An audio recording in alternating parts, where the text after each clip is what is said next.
All right. Well, thanks everyone for being here. First meeting in person for quite some time, and we're trying a hybrid approach. So hopefully this works for those that are out there. Typically Diana Nave is the co-host, but she's out on vacation in Japan, so we're gonna hold the fort for her. So my name is Javier Gonzalez Camarillo, and I'm the chair for Central San Pedro Neighborhood Council's Land Use and Planning, taking over this task today. We have a few presentations, and we will get started with our first one. We have Lena Costa from LAW Deep Water and Power, and Claudia Vasquez here as a consultant. So we have Glenn to give us an update on the Clearwater. Point of order, you have to do roll first. You have to call roll first. Not at the not at the meeting. Yeah, I see here. It's taking minutes. There's a person offline, so thanks. Me, what do you need? Well, Jason had offered too, but Robin, if you could do that. Yeah. Thank you. Did you distribute the minutes from last time? I didn't see them. We had one of our members, Frank Anderson, do that. And I believe he distributed them to Diana and you and me, but I'll have to double check. Oh, well, I took them last time and I sent it to you. Oh. Remember the one that said Marianne, and that was my mom's email. Oh, that's correct. I'm sorry. I recall that now, but thank you. Okay. All right. Did you want to do self-introductions quickly since we're not doing a roll call? Yes, and maybe because we're a small group, we could do that. Okay, Elise Swanson, San Pedro Chamber. Julie Wickman-Berta, YWCA in the Harbor area. Sonia Bailey, YWCA Harbor area, Executive Director. Claudia Vasquez, I'm here really glad to notes during the Clearwater projects. Adele Healy, I'm with Coastal, and I'm the land committee chaired by Robin, who's busy taking notes. Doug Everhart, President, Coastal San Pedro Neighborhood Council. Craig Goldfarb, Northwest San Pedro Neighborhood Council, board member and committee member of Land Use and Planning. And I'm Glenn Acosta with the LA County Sanitation Districts. Thank you for having me. Thank you. Thank you. Then who do we have on screen? Let's see. We've seen Robin. She's our chair from Coastal. And Jason, are you there? Yes, I'm here. Okay. So we have Jason Herring from Northwest as well. Where is everybody?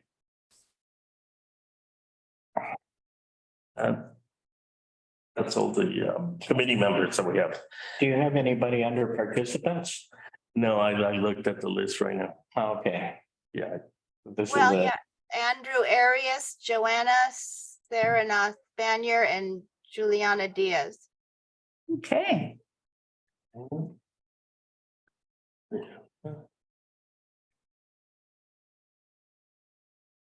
Andrew.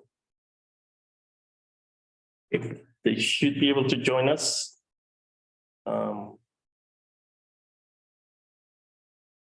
we go. There we are.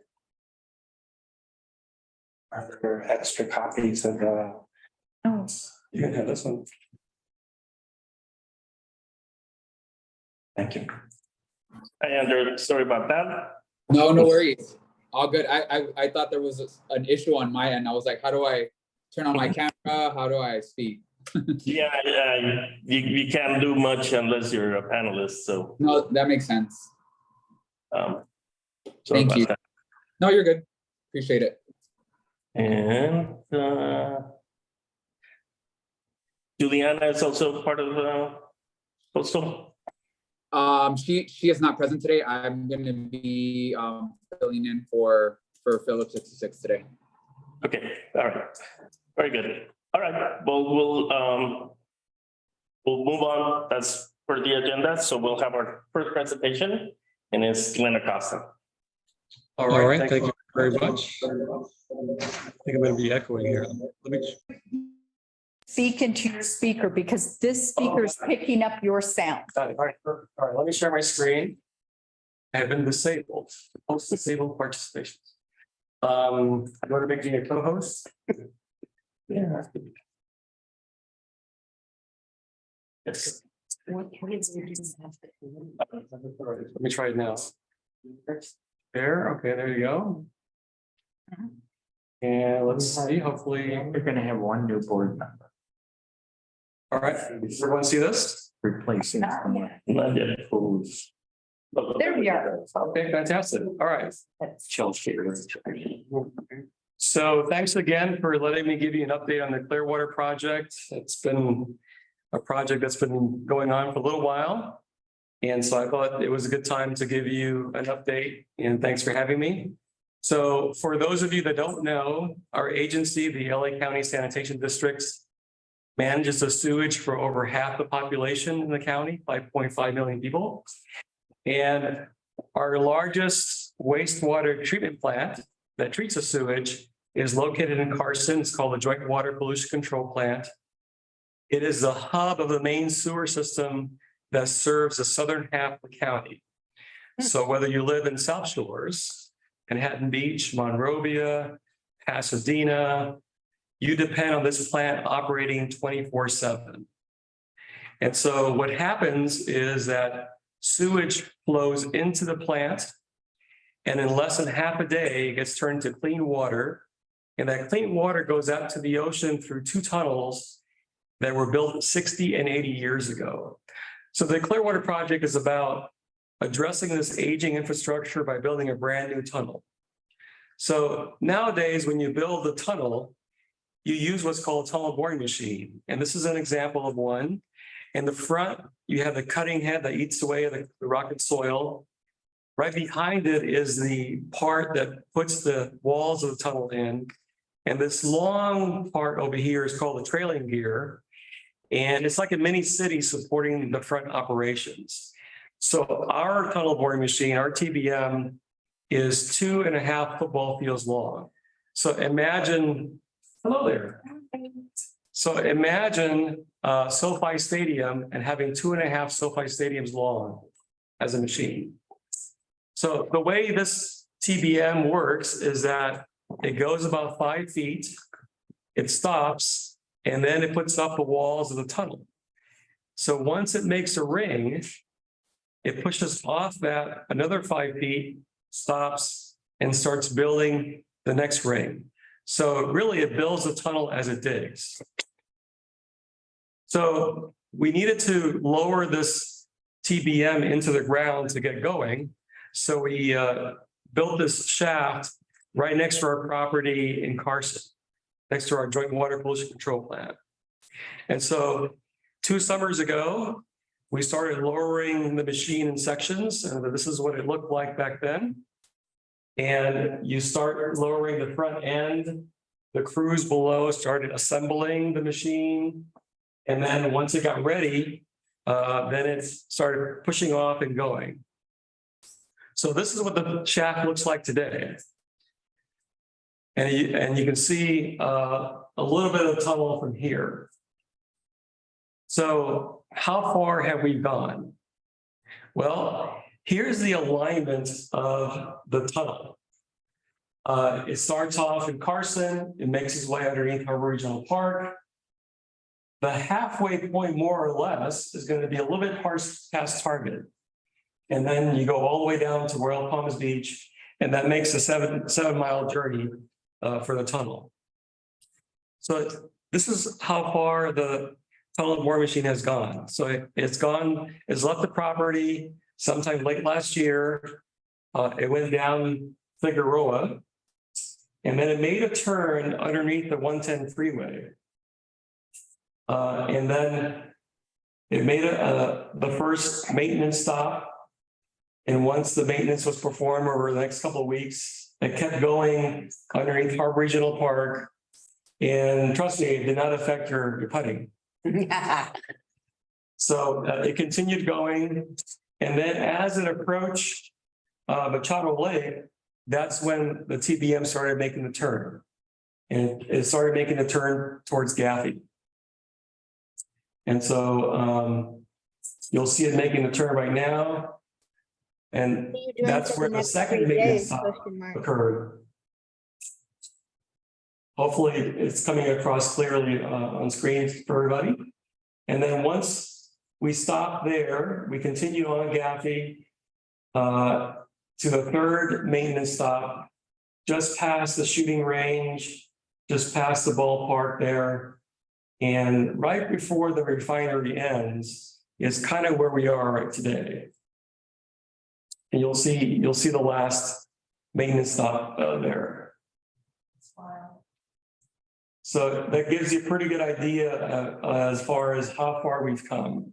So we've gone 2.2 miles, man, probably 2.3 at this point. How many years left? So we started tunneling a little over a year ago. Oh, So it's gone pretty I far. mean, under the lake, obviously. So we've gone past there. The whole tunneling will take 3.5 years to go 7 miles. And we've gone 2.2 thus far. That's like rush hour on the 10. It is, isn't it? So let me talk a little bit about how we monitor things when we're tunneling. And if you look at the machine itself, there's actually a fiber optic cable that connects the tunnel boring machine to a server, and that server sends the signals to a cloud. And so if you're working on this project, you have a cell phone, there's an app that shows you exactly where it is. And you can also see that, the screen that you would see if you're in the machine. And if you're sitting there where I call the pilot sits, you would see all these controls, and you can tell, even if you're sitting on the surface, that it's moving forward, the front's turning, or it's stopped, or it's putting up the wall sections. So you're closely monitoring the machine as it goes. So let me talk about what else we have installed as far as sensors go. So along the way, along the alignment, we have sensors, or what we call monitoring points, at the surface. We have sensors attached to the water lines, the gas lines. We have sensors that detect vibration or noise. And we have sensors that go all the way down to where the machine is. So all these monitoring points come together seamlessly. And so, like I was mentioning before, the crew has an app and they get all the signals every few seconds. Can I ask? Yes, go ahead. Okay, so on Gaffey, Yes. there are cameras. Are those your cameras? On the east side? The cameras are not ours, not that I'm aware of, but I'll tell you one thing that we put on Gaffey, some of the things we put on Gaffey. Okay, and there was cuts made into the side of the road. Did you make those cuts? So there were 2 projects on Gaffey. Mhm. Ours, just smaller, just basically drilling down with a small drill rig to put the sensors in. And the other project was from DWP, Department of Water and Power. They were basically putting in new lines or doing what's called cathodic protection. So there were 2 separate projects. So people were wondering, is that you cutting up the streets? No, it was DWP. And I'll show you some of the photos of the work we did on Gaffey. So you don't know who the cameras are? I don't know who the cameras belong to. It's not us, because we don't need the cameras. I mean, there's cameras. Well, we have, well, they may look like cameras, perhaps. That's what is going on. So let me talk about capital, because that's what's coming up this summer. So the first half of the tunnel alignment is, on the shallow side. Once the machine turns on capital, the overlying topography goes way up. So if you look at a little past Dotson, the tunnel is going to be 460 feet below the surface. So it's pretty deep. And so on Gaffey, what's going to happen is as you approach the Target parking lot. It makes a turn underneath the parking lot, and then it starts going up Capitol. And so these yellow markers are kind of showing what the alignment is going to be in that section of the tunnel. So at Target, we're putting in the sensors similar to what we did on Gaffey. So on Monday night and on Tuesday night of this upcoming week, you're going to see this drill rig over here that'll drill, 40 some feet to install the sensors. And they're going to put sensors on the building as well. And so this is what it looks like, on Gaffey. So it'll probably be pretty similar on Target, in the Target parking lot. So based on the agreement that we have with Target, the work is going to be performed between 10 p.m. and 5 a.m. So because it's going to be late nights and overnight for 2 nights, we're going to give out notices to the local residents there and let them know what's going on. So we'll do that this weekend. And so here's what the alignment is going to be on Capitol. And there's some residents over here that were a little concerned about it because what happened is for this particular project, we take photos or films of the structures along the way. So we were asking them, can we take a photo of your backyard? And so they were a little alarmed by that. And the staff that was there didn't really do a good job in just saying what this was about. So I have a question. Yes. About the Target parking, because in going over some stuff about some building they were going to put up there, we found out that they had water drainage storage or sanitation storage under the section of the parking lot you're going through. So how far under that are you going? So under the parking lot, we're probably about 50 feet, 40, 50 feet, 45 to 50 feet. But they haven't. So we're below that. We're below what they have. So we know this. I don't know how deep it is. Yes. They know it's there. Yeah. It's really deep. Yeah, so we had to, work with Target on this project. We also know what the utility lines are, the structures that are there along the entire alignment. So they know that we're coming through. And there was a proposed little food center that was going to be placed there. Burger and. Yes, exactly. So we were aware of that. We had an agreement with Target that any building that occurs, send us the drawings so that we know when you build it, it doesn't impact us. So they sent us the structural drawings, we okayed them. And as far as I know, the project's on hold. I know Northwest had some comment letters sent over to the developer, and so far I know it's on hold. That's into the other thing is the water level is pretty low there. So how far below the water are you at the water level there, or? The entire alignment, we're below the water table. So we're in the water the entire way. Do you have an estimate as to when you're going to be through that parking lot and onto Capitol? Sometime this summer. So I guess it's July, somewhere plus or minus. Okay. So Glenn, if you did about 50% in a year, why is it going to take so much additional time? Is it more rocks involved? Let's see, I'm trying to calculate. So we're about a year and a half, year plus into it. There's some maintenance stops along the way. Once we go underneath the Capitol, the soil goes from what we call a soft soil to just bedrock. I figured it was. Yes.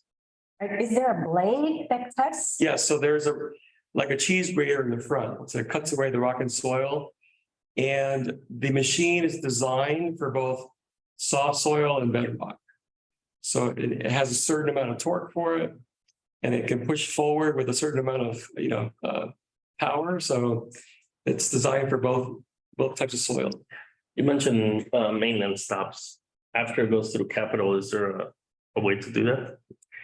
So we don't have the maintenance block that we installed on Gaffey and the other places. So what they'll have to do is to do almost like scuba outfit. They send people in, they perform it under pressure, all the maintenance, and then they have to come out at a certain time. We need doctors there.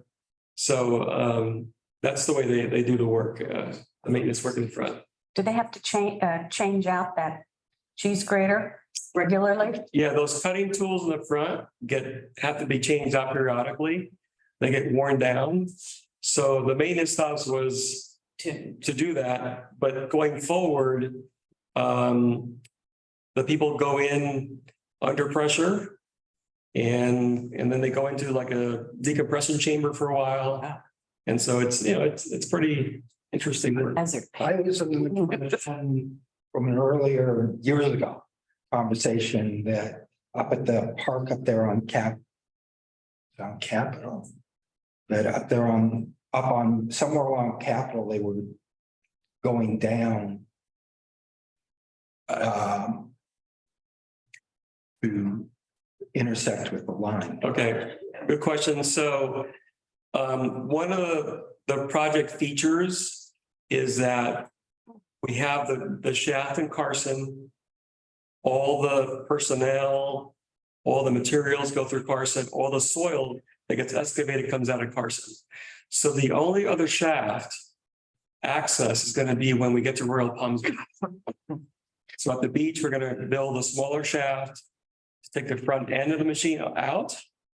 And then the whole trailing gear that I was mentioning goes all the way back to Carson and is removed there. So one of the things that we heard from the community was we don't want, these shafts built everywhere. So that's why the project was designed in a way where there's only two shafts at the beginning and at the end. And so I was just giving you an example of some of the work that was done to install the monitoring stations or the sensors. So you'll see this drill rig at the Target parking lot Monday night and Tuesday night. And so this is the path of Capitol. Time in the morning. From 10 p.m. to 5 a.m. So I won't be there. yeah, so we're gonna let the residents know that that will be happening. The contractor is gonna try to put a sound wall there to minimize any offsite impacts. But we'll do the best we can. So, here's a little summary of what I was mentioning earlier about, we're a good 50 feet below the surface, we're 50 feet away from the residence, so there's one. So 50 this way, 50 that way. So yeah, and then the vehicle that goes back and forth to bring the wall segments has rubber tires. So there's no rail to make vibration or noise. And that was one of the features that we included in the project. So speaking of the vehicle, here is the vehicle returning from where the machine is back to the shaft and ready to get another load of the wall segments to take it back to the machine. So with that, I will take any questions. Thank you, Glenn. Well, I guess you've answered some of the questions already for me, but anybody else have additional questions for Glenn? Amazing to see how far it's come along. It really is. Long ways. Years of planning. Yes. Many years. I'm trying to think, like 6 years that you've been coming to see us. Yeah. Yes. Yeah. Even longer. Even longer. No, this has been going on. Yeah. Oh. Yeah, so anticipated completion date right now is, So the completion date for the project is 2027. The tunnel boring machine should arrive at Royal Palms Beach around 2025 or late 24. Okay. And then there's two years of work at the beach to connect the new tunnel to the underground structure that's there. Where does all the dirt go? So the dirt comes back out in Carson. So this type of machine is called a slurry machine. So what we do is we put this little water clay mixture through piping and take it all the way to the front of the machine. And there's a chamber there right behind the cutting head. So as it's grinding away, the rock and soil mix with that slurry. It gets pumped back out to Carson. There's a plant that cleans up the water, the slurry. So the dirt gets removed and the water gets recirculated. That's kind of how it works. What is the total budget for the project? It's about $700 million. And I read in the newspaper, they said they were going to use the endpoint, the Royal Palms. It's still there. Yes. That's a change. Yeah, so originally, when we started the planning phase, we had different alternatives. 3 of the alternatives involved building a new outfall, a pipe that follows the bottom of the ocean and extends out. But we looked at what we have, the 4 outfalls, they're in good condition. So we're not building a new outfall, we're just connecting to what we have. And what is the final distance from the Royal Palms Point to the end? So from Carson to Royal Palms is 7 miles. Mhm. And then the ocean outfalls that we have extend out 1.5 miles offshore and about 200 feet below the water. Will this increase flow out? Actually, it won't increase the flows, but it'll have some capacity for when it rains. So that's one of the reasons we're building a new tunnel, not just the age, but when it rains, rainwater gets into the sewer system, the flows to the plant can more than double and can overwhelm the capacity of the plant and the tunnels. And you don't want that to happen because things start backing up. And then we have to go into emergency mode and do things like, worst case scenario, release raw sewage into the Bingus Channel. And that goes out to LA Harbor and to the surrounding beaches, and we don't want to do that. So this is one of the reasons why we're trying to be proactive. Is there any future thought of maybe not dumping that water all the way out to the ocean, but maybe using that for something? Yes, as a matter of fact, we're in a partnership with the Metropolitan Water District to take the treated water from the plant, purify it into drinking water, and making that available to the entire region. So right now, we have built with them a demonstration facility that is right now taking part of the treated water, purifying it. So we're testing out the technology. So hopefully, in a few years, both of our boards will approve the large scale plant, which is enough water for 1.5 million people. So most of the water, instead of going to the ocean, will get reused, recycled into drinking water and used to replenish the aquifers in the region. Yeah, that would be a great. That would be great. Yeah. That's the pilot plant you're putting up there on the side. Yes. Yes. So right now, Who's the manufacturer of that pilot plant? not sure who the design company was, but there were some consulting firms involved. And all kinds of technologies that are used like in desal to desalt the water from the ocean. So it's very similar, but we want to test everything out before we design the. No, I know. I mean, it's a trial plan. I'm interested in the technology. That's why. Yeah. So they have tours of the facility, by the way. Oh, yeah? Yes, so if you're welcome, you can check out the website for the Metropolitan Water District, and they have invites for tours that happen regularly. Very good. Anybody else? Linda Alexander has a question. Linda, Yes, thank you.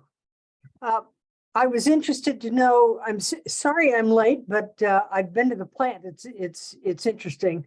I'm glad to see there's progress going on. I wanted to know the location of that last slide where you have the truck coming out of the tunnel, and it's obviously a very tall opening. Where is that located? Okay, let me share my screen again. Hold on. 1 second.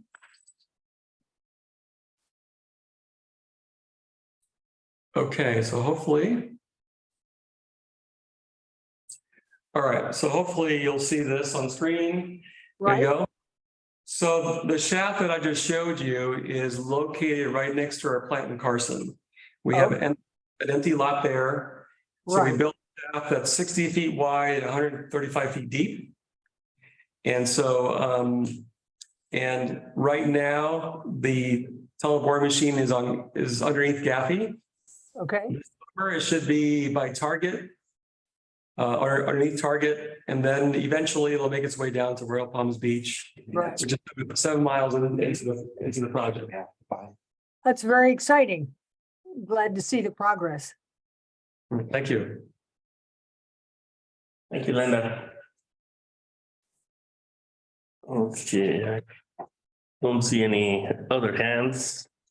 All right, well, thank you for having me here this evening. Thank you, and very interesting and definitely interesting to see the progress. I mean, after so many years, finally seeing the project move forward. So we look forward to the project completion. Yeah, thank you. And I know there was one request for someone to go in a scooter in the tunnel, but I think that might have been me.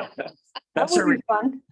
Yeah, I think I might have asked you at the last presentation if I could get rides. That's a long way. Thank you. So I'm going to leave the webinar. Okay. Yes, thank you. And I'm closed down. Thank you. Okay, we're gonna move on and go to the next item on the agenda, which is update and presentation on the revised project for the San Pedro YWCA. And we have Wichman and Sonia Bailey here from Hi everyone. I don't know if you want cameras on us or not. It should be lifting. The camera should be. I don't know. I don't know this whole webinar neighborhood council setup because right. I don't know if there's. If you just turn your camera, I can put the picture in here. Yeah, there you go. Hang on a second. Robin, can you see the board? It's fuzzy. It's fuzzy. There, it's better. That's better. Okay. Oh, We have the glare, yeah. you might want to tilt it forward. You have the overhead light shining on it. There you go. Right. Thanks again, everybody. Thank you. All right, thank you. Have a great day. And everybody should put on their speaker view instead of the gallery view, so that all you see is that. That's right. This is an interesting picture.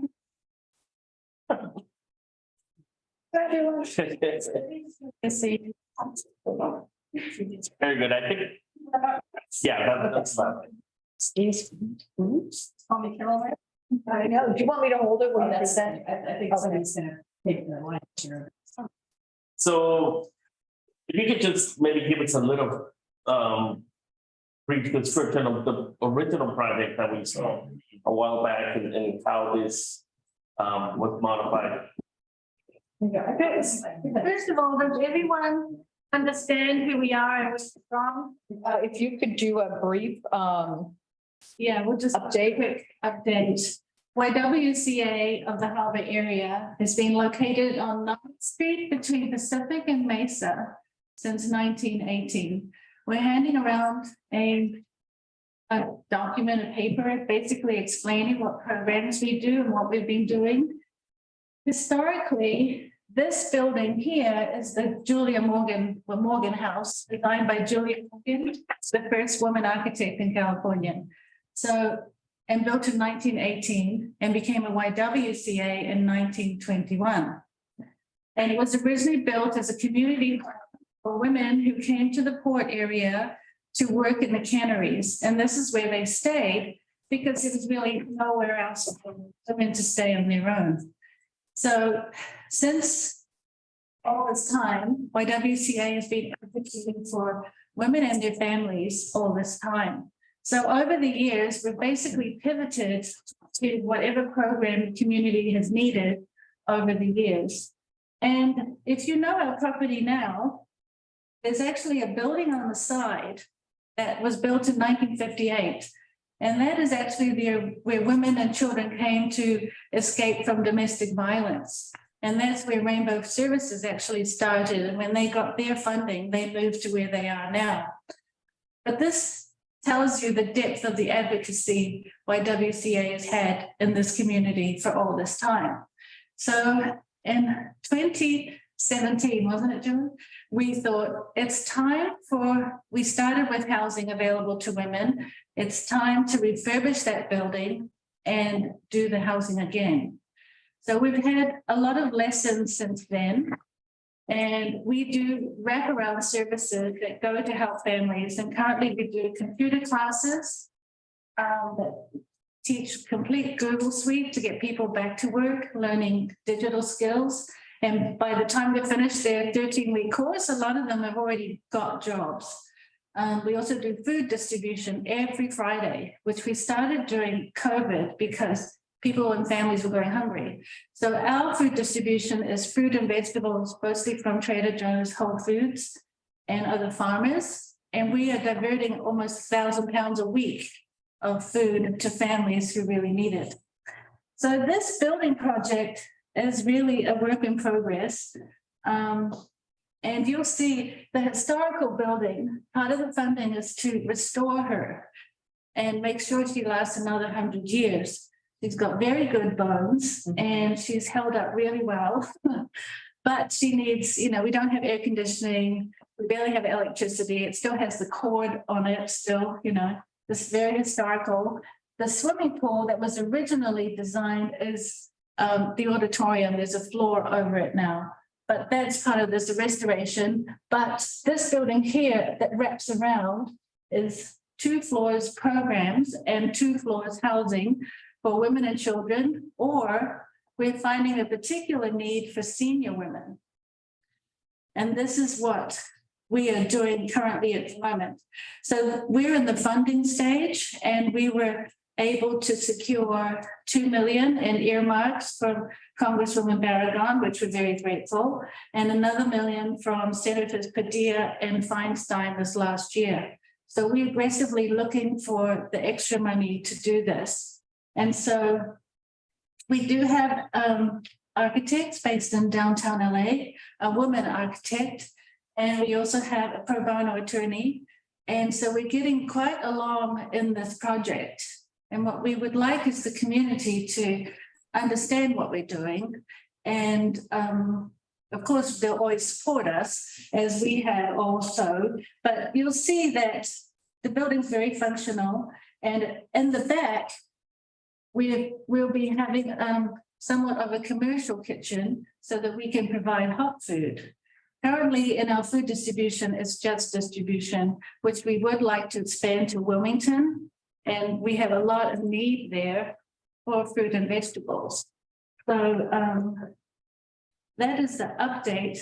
I know that the last plan was a little bit, it was much bigger. It was 41 apartments and basically nothing else. And a wrap around, and you'll see we got little parking spaces in the back.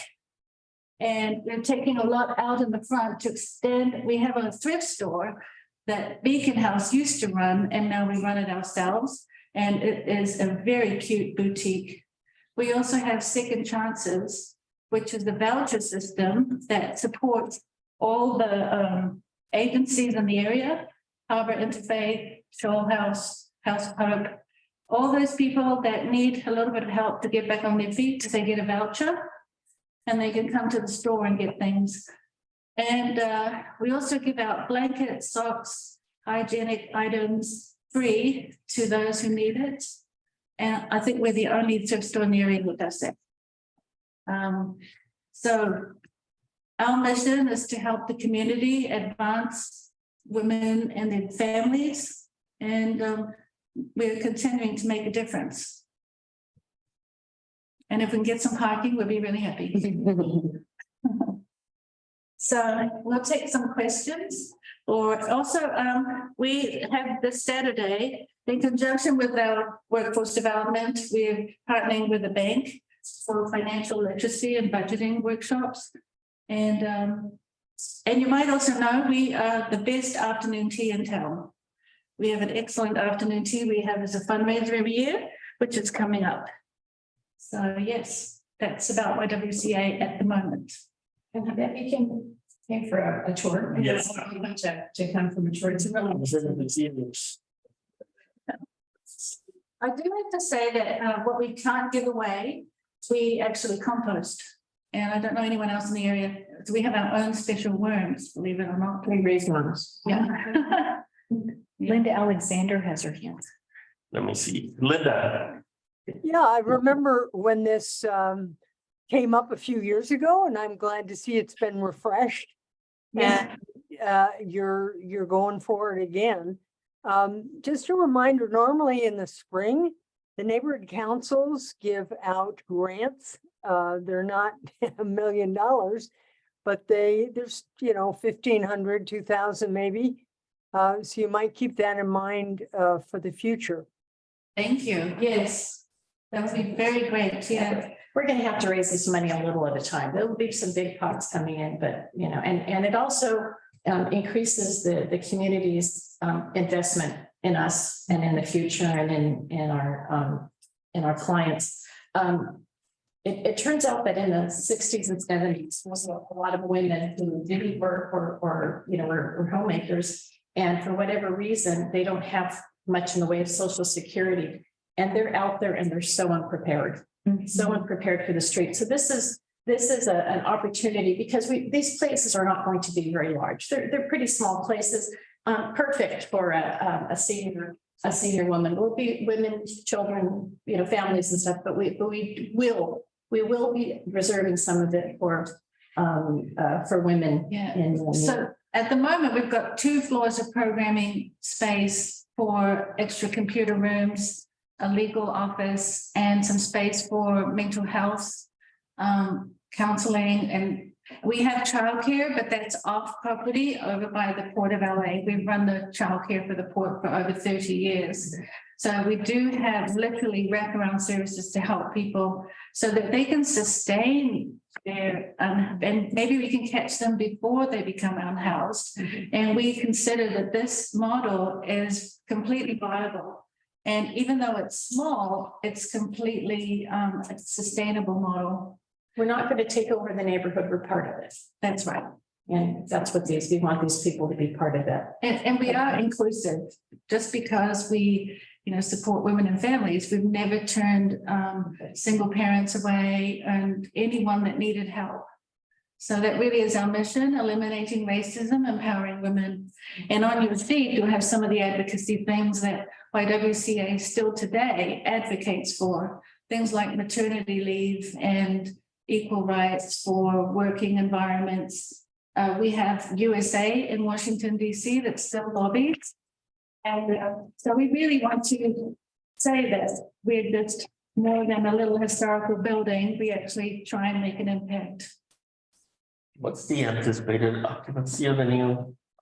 About 15 apartments now, but they are looking at adding an extra floor and just having 1 floor programming. We're not quite sure of that configuration, but we know at least 15. And some of it will depend on funding and how we get that funding. Funding tends to be very specific. Yeah. What's your estimated total cost? At the moment, it's 15 and ticking. Okay. 15 million. But you haven't been through entitlements yet. It's No. a city. Not yet. Okay. So it's more about a fundraiser right now. Yes. To be And able to- our mission is actually to take that building down first and then do all the soil and everything that was needed for that. And then do little at a time, because we're not going to put our historical building in jeopardy at any time. So we do have a strategy for that. We seem awfully slow, but this is the end mission that we think we can deliver. Whether that takes 3 years, 5 years, that we can't really tell you yet. But we really hope to be able to demo the building this summer. Yeah, this summer, we think we can do that. Yeah, and it's attractive nuisance at this point. Yeah. And we ended up with a really big water bill because there was a leak that we didn't know about because it's an old derelict.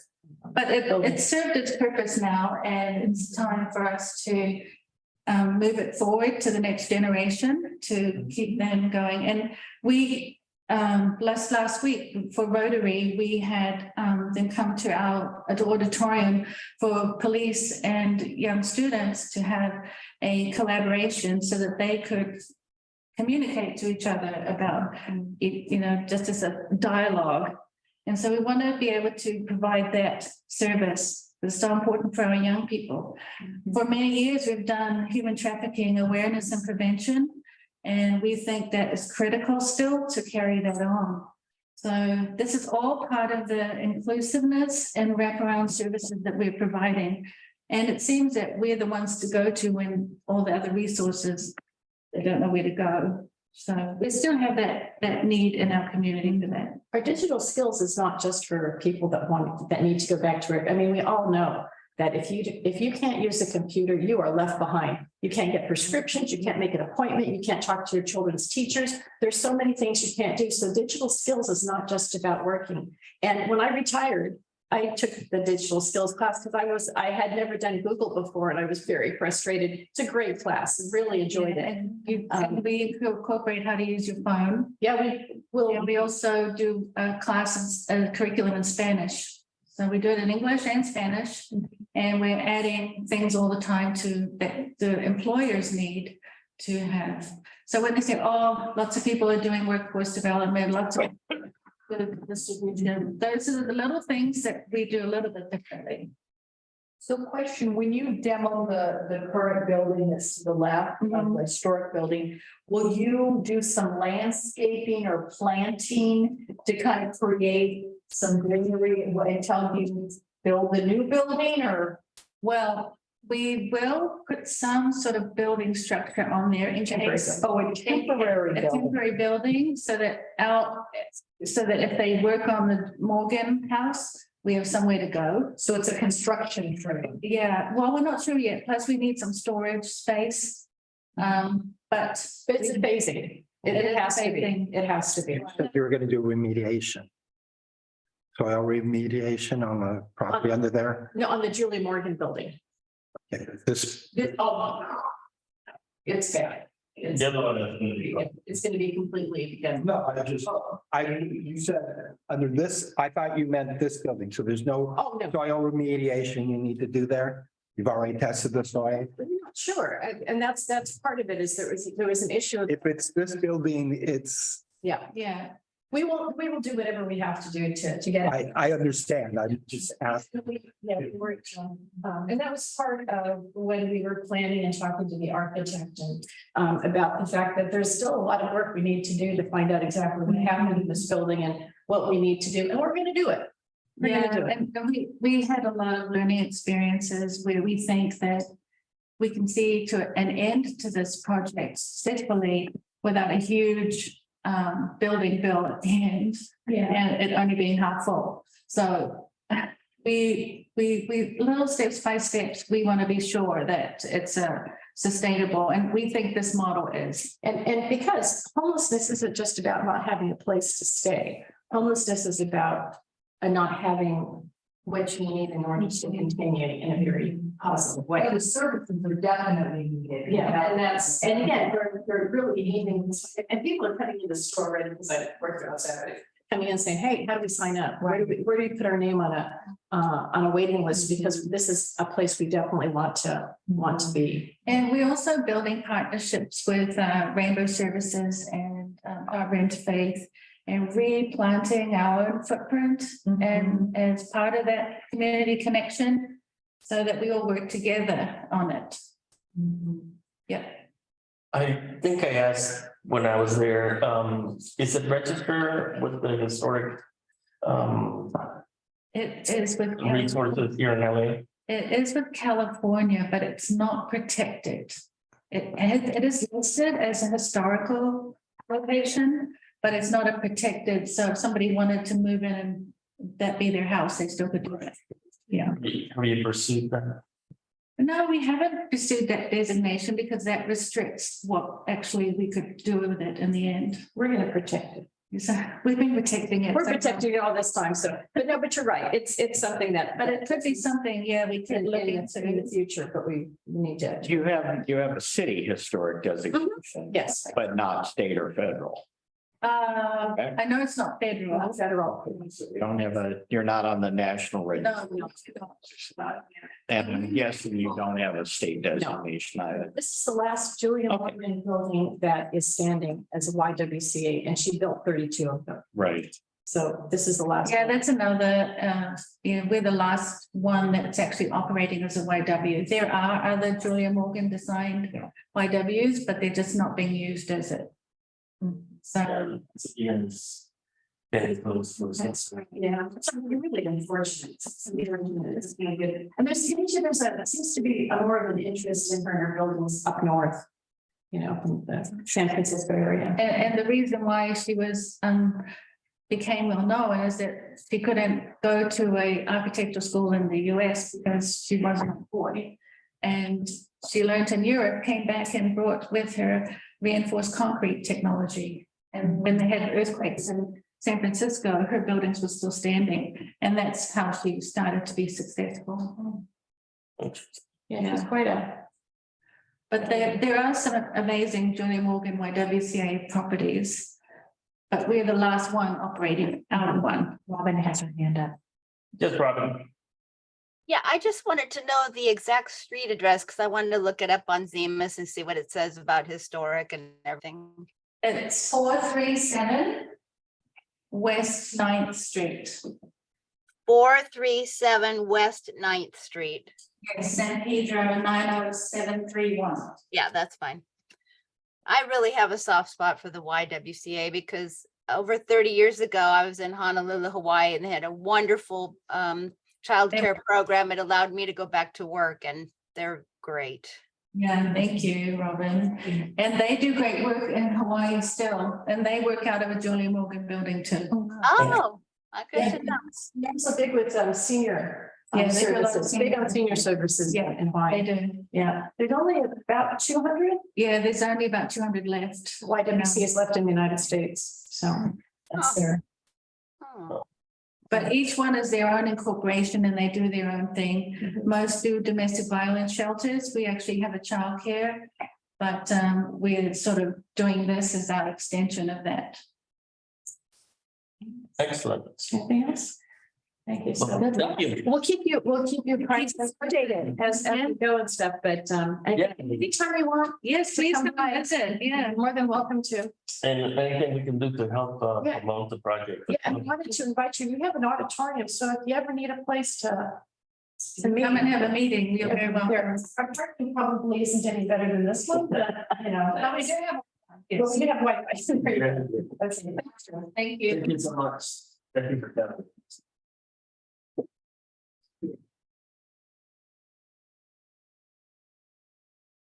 Go ahead and let you finish your meeting.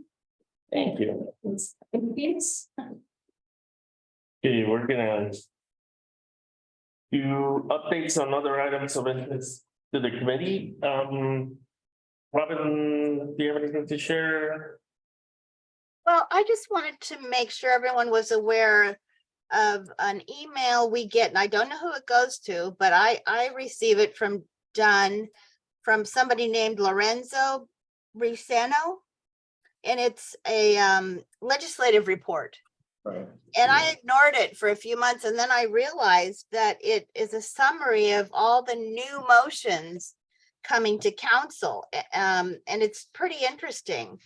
Do you want me to just take a second? I can go over 2 or 3 of them. Yeah, I know you don't. We can forward them, but all the neighbor council. Let me allow you to. Great chair. Well, we do receive it. Okay. Yeah. I just wanted to make sure everybody knew about it and knew that it was useful. For example, the one that came out just a few days ago gave an update on SB 411. And it was passed with a vote of 6 to 2 to 0.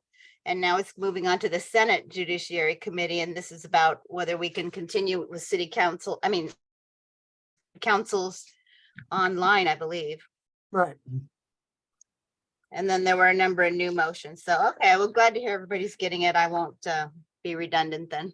No, but I think you're right to point out that it has some interest because it's a legislative update and I kind of yawn. So, Yeah, at first glance, I didn't think it was useful, but then I looked at it and it really is. yeah, good point.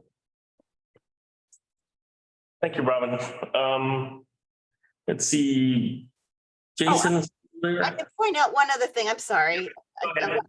Tomorrow morning, the City Planning Commission is going to hear the al fresco dining ordinance. And it's a pretty big deal. They're changing all the rules with respect to outdoor dining. And it's been going through a lot of iterations. And so that's tomorrow morning. Our council has a CIS in on it to ask that the coastal zone be treated separately, which I think will continue to be the case. But and separately, they're going to talk about outdoor dining in the public right of way. That's going to be handled by the Department of Public Works, I believe, or the Bureau of Engineering, sorry. So tomorrow's CPC should be very interesting. 8:30 a.m. Well, thank you. Thank you. We'll have to follow up on that. Let's see. Jason, I don't know if you wanted to share something you mentioned earlier. Yeah, I mean, I guess I can just bring this up. I don't have a spotlight on it yet, but there's a few assembly bills that are currently working through the California legislature that would sort of put in jeopardy some highway funds if digital billboards fail to comply with federal regulations. If we don't permit these to continue to exist, sort of grandfathered in. I don't know the details yet. I just skimmed a couple summaries on them, but in our next meeting, I'll have some more detail. I just saw these pop up. So it's AB 1175, AB 476, and AB 1415. But I haven't reviewed them in detail yet, just a sort of high level. We might want to take a look at these as they are dealing with funds for billboards and digital billboards and non-compliant billboards. Yeah, definitely. And if we can, maybe we can make it part of the agenda and give a lot more information on that. Thank you for that very much. Thank you, guys. I wish I had more information to pass on the billboard issue. Last conversation I had with the CD15. Oh, Amanda's here. Amanda. Is there any information that you could share with us on that? We're hoping that is the beginning of yeah, so they're just waiting for permits to get approved. And so we're hoping that it'll be the beginning of May. There will be a closure of the freeway exit. So the first 2 lanes, you won't be able to, so you won't be able to go left from the far right lane, if that makes sense. Yes, so you'll still be able to go right, and then the far left lane will still be making a left. Oh, that is sexy. And they should be able to do it in one day, we're hoping. And as soon as we have a date, I will let you all know, because we want to have a little party. And have a Bridge party. a bridge party, yes. Excellent. Very nice. I do have one other thing I wanted to get some feedback on. The council member and our planning director, Pamela, asked me to come and ask about the Sardines, which is located on 1101 South Pacific Avenue.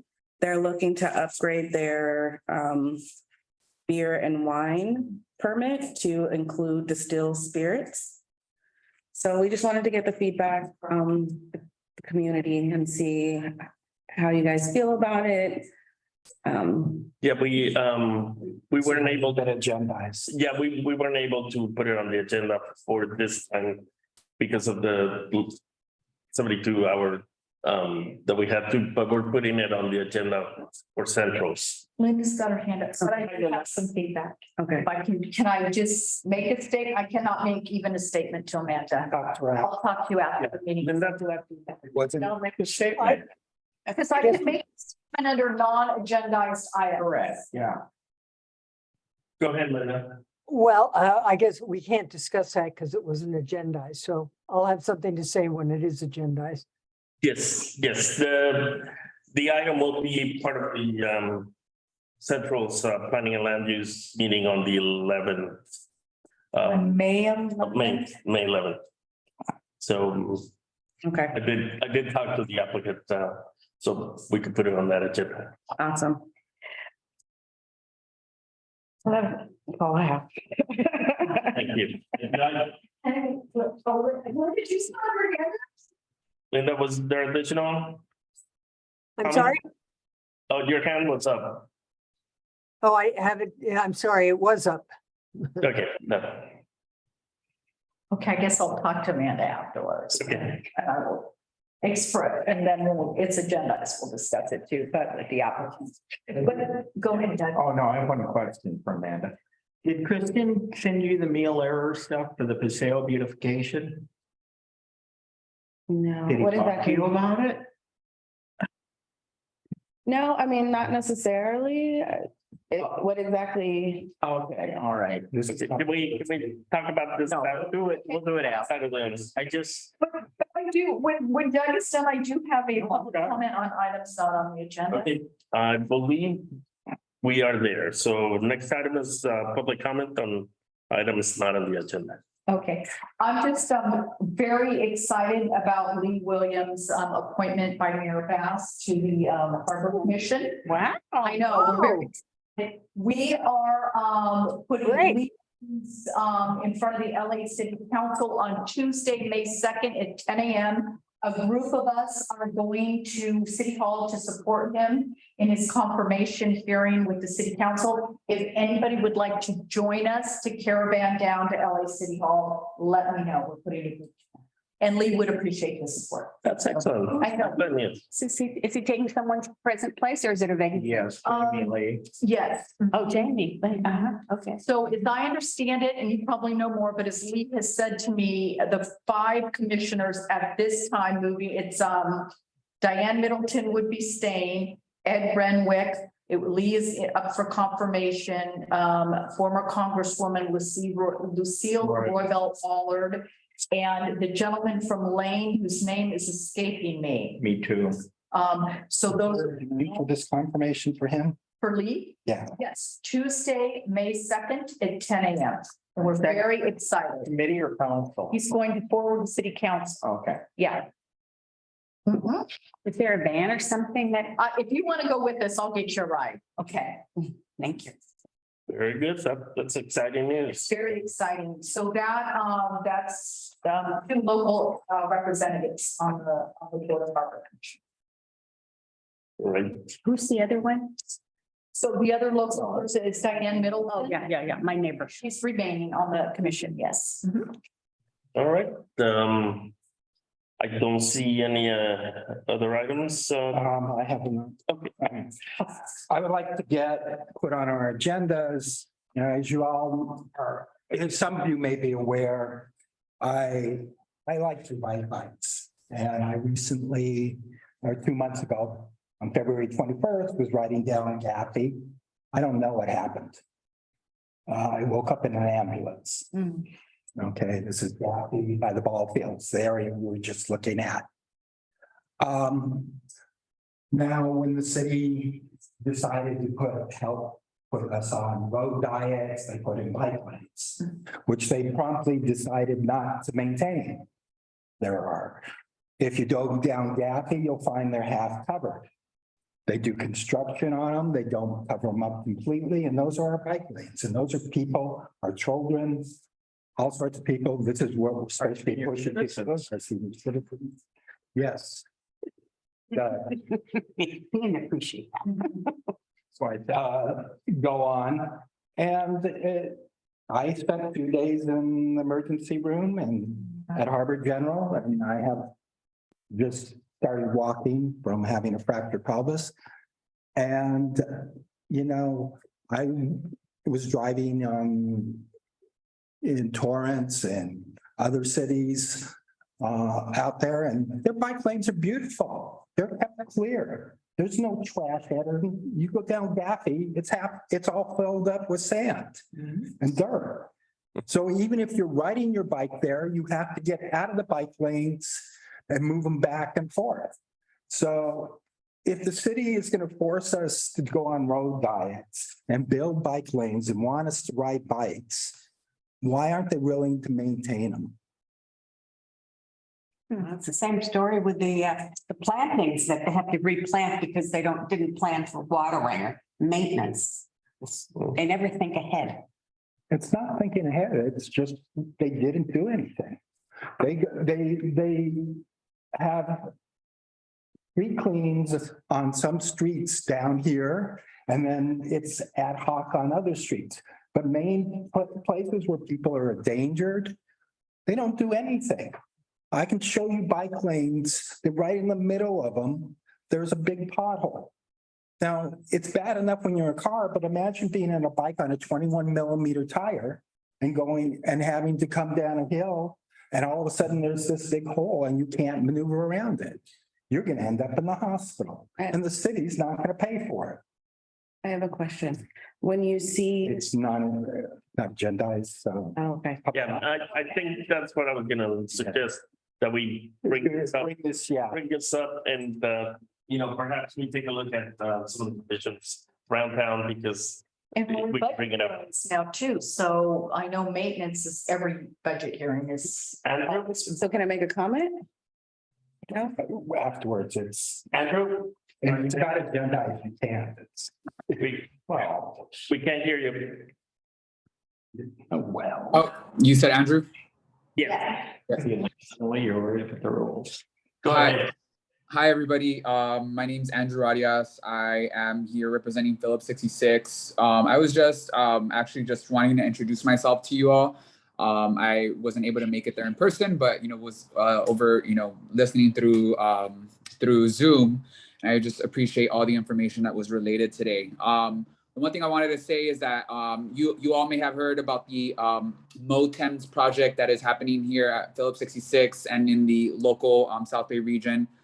So we're currently working with each individual neighborhood council. So Central, we want to brief with Central, we want to brief with Coastal. We would like to brief with each individual San Pedro neighborhood council to just review the MOTEMS project and be able to address any questions. So that's to come. We will start scheduling these, if not in May or June, whenever there is availability. But I appreciate the opportunity to speak, and yeah, you will all be seeing me in person at your next neighborhood council meeting. What project did you call that? The MOTEMS, and it stands for Marine Oil Terminal Engineering Maintenance Standard. You guys had the presentation, right? Yeah, this was a presentation we saw maybe a couple months ago, Robin. With Juliana. Yeah, and Andrew, I did speak to Juliana, and Settling is the word I would use. probably scheduling maybe next month if you guys are ready. A lot of complaining. Yep. So yeah, if they already presented for you guys, yeah, we can definitely again present once again if you guys have any questions, or we can go offline and definitely answer any questions part of the commission. So we're just what we want to do is basically open the conversation and just be able to have that rapport. So if you guys have any questions, you can always send them my way. My email is andrew.i.arias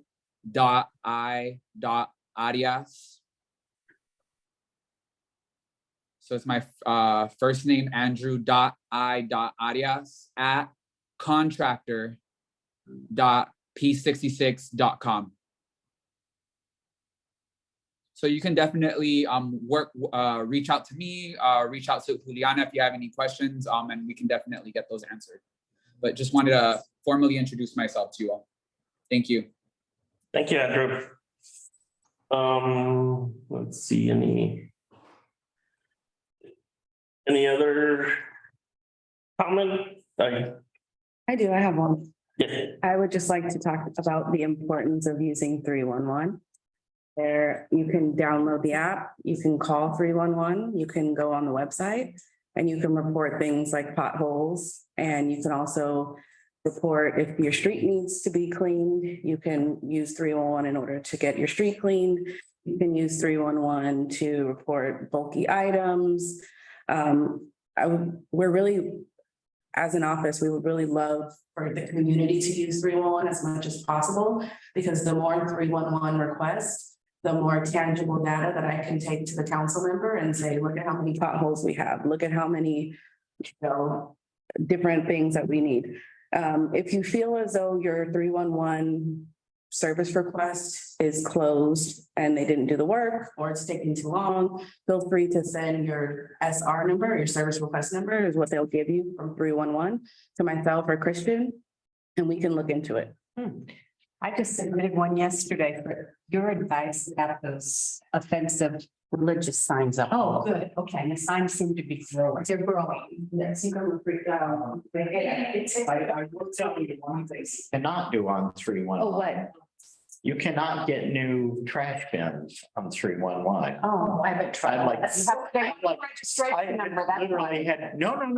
It's I've had my blue bin and my black bin, which I've had since we lived there for over 30 years. In fact, when I talked to sanitation, she's like, no, there's more numbers. And I said, no, there is. When I told you there were the originals, I'm not kidding. No, what happens is, and I've tried 311 in different. So I said, I've never done it online, right? So I'm going to do this online. So I went on to the 311 on my computer. And it made me create an account. Yeah, you have to do that. Took me through like half a dozen different things and got to request new trash bins, whatever. And you click on it and it says, to get a new trash bin, call the Department of Sanitation at this phone number. Do you have an account? And I'm like, okay, they could have told me that like 10 minutes ago before I went through this whole rigmarole. Now, why in God's name can you not get a new trash bin through 311? We just make it more difficult. The first time I did it years ago, everything it was on really- 311, it was like, take a picture, blah, blah, you're done. Now, you can't do it like when you're in the car at the red light, which foolish me thought I could. It should be having this. I know. Yeah. Well, At the meeting and. We're not done. The meeting and. Yeah. I thought it was, Because. I thought right it was here it's over. gonna have- Sorry about that. for the information and No, are you kidding? Okay. Yeah. okay, so, Yeah, right. okay, give me a minute, please. Our next meeting is going to be Wednesday, May 24th. So, please put it on your schedule and Diana, be- everybody out there, thank you. No. This worked out rather seamlessly, so. And we'll continue to tweak it. So, I mean, if you want, if the room is available, I leave it to all of you to decide, Thank you. No, I think this is great. what you want to do. So I appreciate your allowing us to do this here. Thank you, everybody, and we'll end the meeting. Before you end it, close out, will you do me a favor? Go over to video, you see where your camera is and click on the little B. Keep going. This is, I've never worked with the done webinar, so didn't want to mess up the meeting. So click there. Well, I think we're done. I think so. So, okay, so let me fill you in before Alex needs to talk to you. I was talking to Christian this morning and he said that Camera. somebody had been in touch with you about Okay, that's. speed humps and something else. Oh, look at that. Hi, Linda. And, Hello, that's nice. Didn't want to mess up your meeting. oh, 'cause now I'm it's scared. working. But yeah, okay, I found where we can Oh. link it up on his computer.